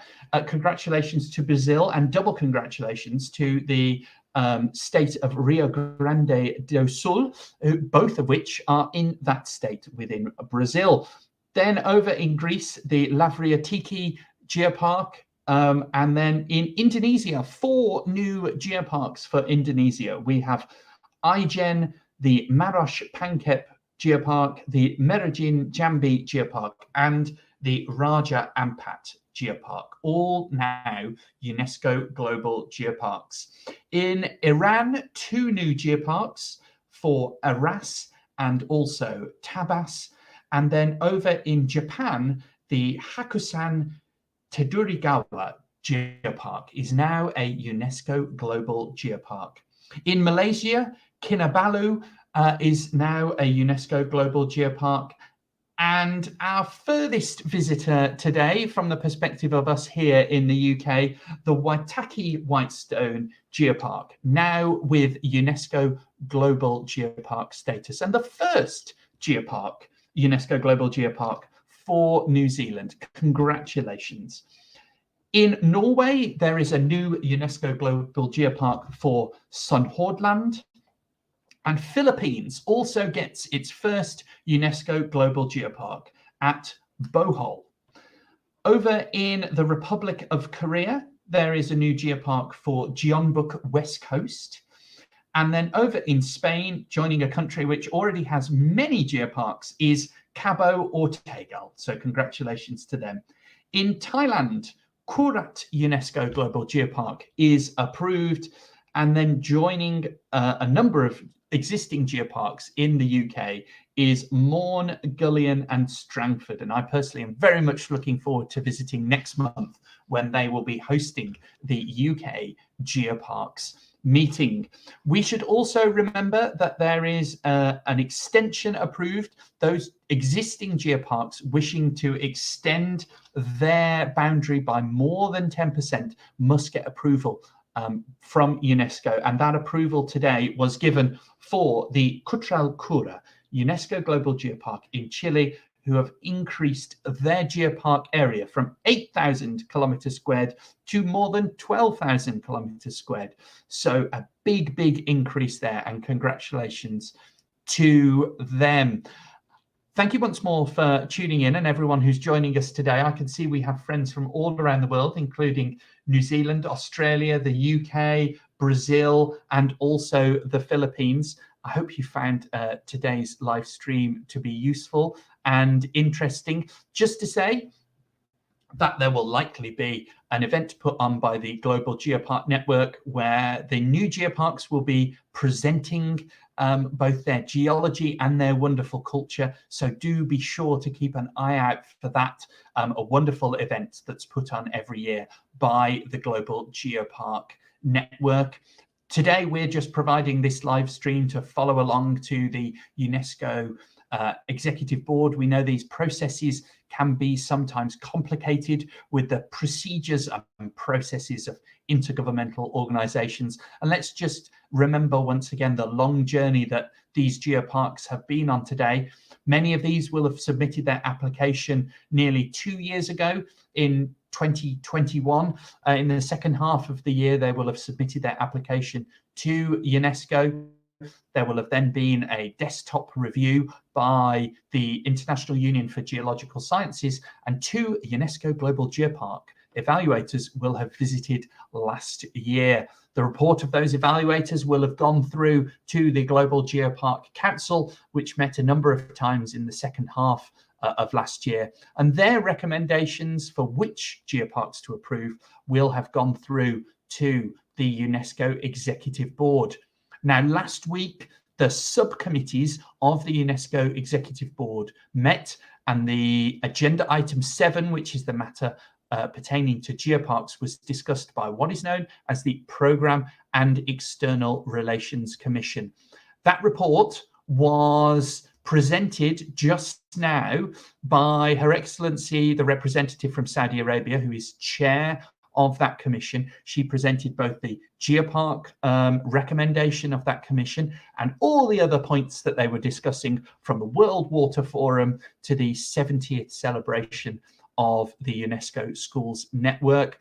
And that is what we saw about 15 minutes ago. We saw the chairperson of the Executive Board approve that report, and with that, UNESCO has formally approved 18 new UNESCO Global Geoparks. This morning, we've travelled around all of those 18 new geoparks.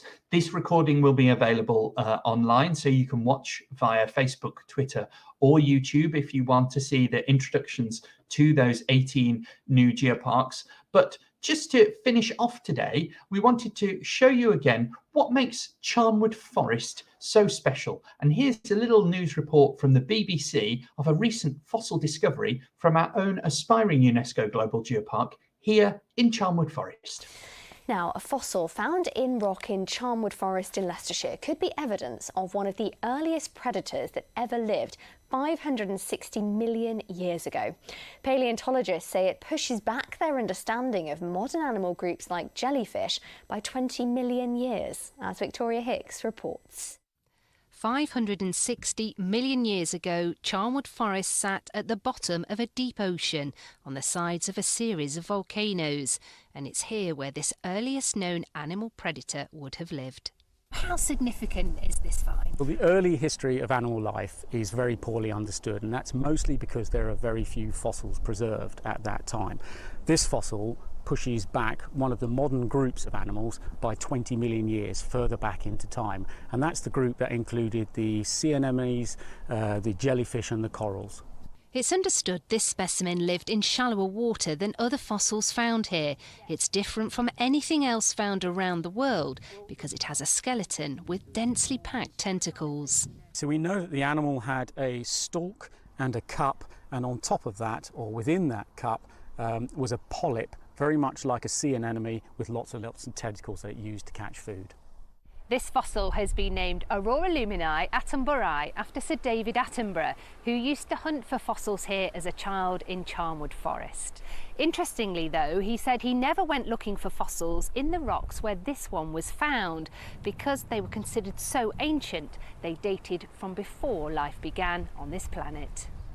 That all changed in 1957 when a schoolboy found this fern-like impression. It turned out to be one of the oldest fossilised animals, Charnia masoni, further establishing Charnwood Forest as a world-class site for paleontologists. For the first time, we're able to say at 560 million years ago, there was a group of animals that looked just like modern animals, that had skeletons, that were predators and that were colonial. There were lots of them living together. That's a really, really big thing. Victoria Hicks, BBC East Midlands Today, Charnwood.